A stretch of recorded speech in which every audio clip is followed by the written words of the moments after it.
লাইলাতুল কদর, এই কদরের রাতটা হচ্ছে এমন রাত যেটা খায়রুম মিন আলফি শাহর, 1000 মাসের চেয়েও সেরা। 1000 মাস লাগাতার ইবাদত করলে যে সওয়াব, কদরের রাতে ইবাদত করলে এর সমান সওয়াব হবে নাকি? সমান হবে না। আল্লাহ তাআলা বলেছেন খায়রুম মিন আলফি শাহর, না, এর চেয়েও শ্রেষ্ঠ, এর চাইতেও বেশি। 1000 মাসে, অর্থাৎ 1000 মাসে হয় 83 বছর 4 মাস।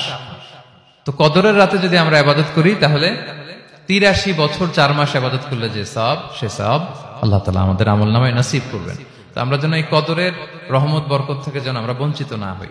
তো রাসূল সাল্লাল্লাহু আলাইহি ওয়াসাল্লামকে সান্ত্বনা দেওয়ার জন্য, যে হে নবী আপনি চিন্তিত হবেন না, বনি ইসরাইলের অনেক লোক 1000 বছর হায়াত পেয়েছে, শত শত বছর ইবাদত করেছে, জিহাদ করেছে, তারা হায়াত পেয়েছে বেশি কিন্তু তারা কদর পায়নি। আর আপনার উম্মতকে আমি হায়াত দিয়েছি কম কিন্তু তাদেরকে কদর দিয়েছি। সুবহানাল্লাহি বিহামদি, লাইলাতুল কদর দিয়েছি, যে কদরের রাত 1000 মাসের চেয়েও সেরা। তো এই কদরের রাতকে আবার লাইলাতুন মুবারাকাও বলা হয়েছে। ইন্না আনসালনাহু ফি লাইলাতিন মুবারাকা, এটা বরকতময় রাত। ফিহা ইউফরাকু কুল্লু আমরিন হাকিম, সব বিজ্ঞচিত প্রাজ্ঞচিত বিষয়ের ফয়সালা হয়। এটা বেসিক্যালি একটা বাজেট রাত বলা যায়। এ রাতে আগামী 1 বছরে আমাদের কি ঘটবে না ঘটবে আল্লাহ তাআলা এটার বাজেট করেন, এটাকে রিভাইজ করেন। সো এই রাতটা অনেক গুরুত্বপূর্ণ। তো এই কদরের রাত, এটা কবে? এটা স্পেসিফিক ছিল, মানে সুনির্দিষ্ট ছিল। রাসূল সাল্লাল্লাহু আলাইহি ওয়াসাল্লাম আমাদেরকে জানাতে চেয়েছিলেন কবে, কিন্তু রাসূল সাল্লাল্লাহু আলাইহি ওয়াসাল্লাম জানাতে পারেননি। সহিহ বুখারীতে এসেছে যে রাসূল সাল্লাল্লাহু আলাইহি ওয়াসাল্লাম খারাজান নবী সাল্লাল্লাহু আলাইহি ওয়াসাল্লাম লিয়ুখবিরানা বিলাইলাতিল কদর। উবাদা ইবনে সামিত রাদিয়াল্লাহু তাআলা আনহু বলেন, রাসূল সাল্লাল্লাহু আলাইহি ওয়াসাল্লাম আমাদেরকে জানাতে বের হয়েছিলেন যে কবে কদরের রাতটা। ফাতালাহা রাজুলান মিনাল মুসলিমিন, হঠাৎ মুসলমানদের মধ্য থেকে 2 জন ঝগড়া লাগলো, তর্ক লাগলো আর কি। রাসূল সাল্লাল্লাহু আলাইহি ওয়াসাল্লাম হঠাৎ করে ওই ঝগড়ার দিকে খেয়াল করলেন, ওইদিকে খেয়াল করে ওই তারিখটার কথা তিনি ভুলে গেলেন। ফারুফিআ, রাসূল সাল্লাল্লাহু আলাইহি ওয়াসাল্লাম বললেন আমার হৃদয় থেকে, অন্তঃকরণ থেকে এটাকে উঠিয়ে নেওয়া হবে। এখন আমি মনেই করতে পারছি না এটা কি 23 না 25 না 27 না 29, আমি মনে করতে পারছি না। এজন্য রাসূল সাল্লাল্লাহু আলাইহি ওয়াসাল্লাম বলেছেন যে তবে আমি এতটুকু মনে করতে পারছি, ফালতামিসুহা ফিল আশরিল আওয়াখিরি ফিল বিত্রি, রমাদানের শেষ দশকের বেজর রাত্রিগুলোতে তোমরা কদর তালাশ করো। বেজর রাতে যদি তোমরা কদর তালাশ করো তাহলে এই কদর সুনিশ্চিতভাবে তোমরা পাবে।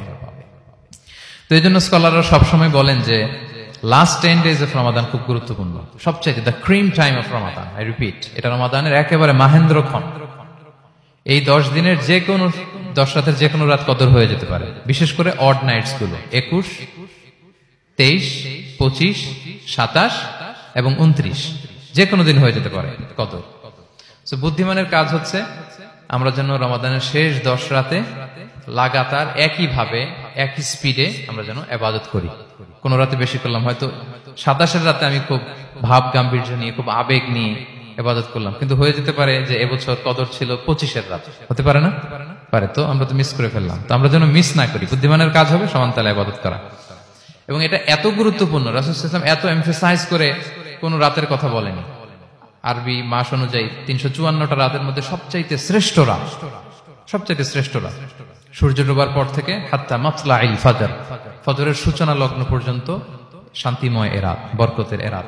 রাসূল সাল্লাল্লাহু আলাইহি ওয়াসাল্লাম বলেছেন মান হুরিমা খায়রাহা ফাকাদ হুরিম, যে কদরের বরকত থেকে, খায়ের থেকে বঞ্চিত হলো সে আসলেই বঞ্চিত। হি ইজ দ্য লুজার, সে হতভাগা, সে পোড়া কপাল, সে বঞ্চিত। মান হুরিমা খায়রাহা ফাকাদ হুরিম, যে কদর পেল না সে হতভাগা। এখন আমরা কি হতভাগা হতে চাই? আমরা তো শুরুতে অনেক হোপফুল ছিলাম, এত এত ব্লেসিংস, এত এত বরকত, রহমতের ফলগুধারায় আমরা প্লাবিত হচ্ছি রমাদানে। তা আমরা তো হতভাগা হতে চাই না। তা আমরা যেন এই শেষ 10 দিন এক তালে আন্তরিকতার সাথে ঈমান ও ইহতিসাবা আমরা যেন ইবাদত করি। সম্মানিত ভাই এবং বোনেরা, তাহলে আমরা সৌভাগ্যশীলদের অন্তর্ভুক্ত হতে চাই, হতভাগা হতে চাই না। আমরা এবার একটু শুনবো যে এটা আশা জাগা নিয়ে একটা মাস। এই মাসের যে রহমত বরকতের যত যত হাদিস কোরআনের আয়াতগুলো আমরা বলেছি, এগুলো শুনলে আমাদের মধ্যে একটা আশা জাগে, আশাবাদী হয়ে উঠি যে আমার এই মাস আমার মুক্তির মাস, আমি মুক্তি পাবো। কিন্তু at the same time it's the month of warning, এটা আবার সতর্কতার মাস। রাসূল সাল্লাল্লাহু আলাইহি ওয়াসাল্লাম বলেছেন রোজা রেখে যে মিথ্যা ছাড়লো না, পাপ ছাড়লো না, তার ধ্বংস। আবার 3 বার তিনি আমিন বলেছেন। বেসিক্যালি এটা একটা বদদোয়া যে মান আদরাকা রমাদান ওয়া লাম ইগফার লাহ, যে রমাদান পেয়েও নিজের গুনাহ ক্ষমা করতে পারলো না, তার ধ্বংস। সো আমরা আশাবাদী হব। আল ঈমানু বাইনাল খাউফি ওয়ার রাজা, বিশ্বাস হচ্ছে আমার মধ্যে ভীতিও কাজ করবে, আবার আমার মধ্যে একটা হোপ থাকবে, এটাই ঈমান। সো আমরা যেন এই ওয়ার্নিং গুলো আমাদের মাথায় রাখি যে আমরা যেন আল্লাহর নৈকট্যপ্রাপ্ত বান্দা হতে পারি, ক্ষমাপ্রাপ্তদের অন্তর্ভুক্ত যেন আমরা হতে পারি। আল্লাহ বলেন লাইলাতুল কদর খায়রুম মিন আলফি শাহর, নবী হে আপনার উম্মতের জন্য আমি কদরের রাত দিয়েছি, যে এক রাতে ইবাদত করলে 1000 মাসের চেয়েও বেশি সওয়াব তারা পেয়ে যাবে। সো এই কদরের রাত যেন আমরা মিস না করি। কোনটা কদরের রাত? আমরা বলেছিলাম শেষ 10 দিন সমান তালে ইবাদত করব। বিশেষ করে আমরা গুরুত্ব দিব অড নাইটস গুলোতে, 21, 23, 25, 27, 29 আমরা গুরুত্ব দিব। এবং রাসূল সাল্লাল্লাহু আলাইহি ওয়াসাল্লাম বলেছেন মান হুরিমা খায়রাহা ফাকাদ হুরিম, যে কদরের বরকত মিস করলো সে বঞ্চিত, সে হতভাগা, হি ইজ দ্য লুজার। আমরা যেন লুজার না হই, আমরা যেন গেইনার হই এই বরকতের মাসে। এবং সবশেষে আমি বলেছিলাম রাসূল সাল্লাল্লাহু আলাইহি ওয়াসাল্লাম স্পেশালি 5টা আমল করতেন, সারা রাত জাগতেন, ফ্যামিলি মেম্বারদের জাগিয়ে তুলতেন, উৎসাহিত করতেন এবং কোমরে গামছা বেঁধে নামতেন। এরকম ইবাদতের স্পৃহা অন্য কখনো রাসূল সাল্লাল্লাহু আলাইহি ওয়াসাল্লামের মধ্যে দেখা যেত না, যেমনটা শেষ দশকে তিনি করতেন। ইতিকাফ করতেন তিনি, আর ইতিকাফ করলে কদর মিস হওয়ার সম্ভাবনা নেই।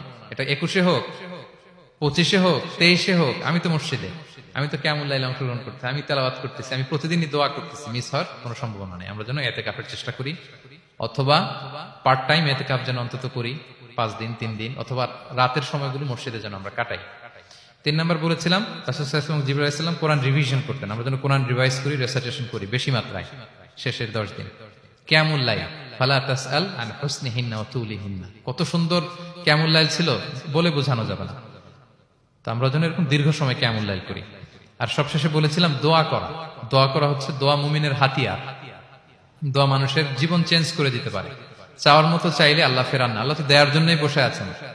আমরা যেন কায়মনোবাক্যে আল্লাহ তাআলার কাছে চাই, অশ্রু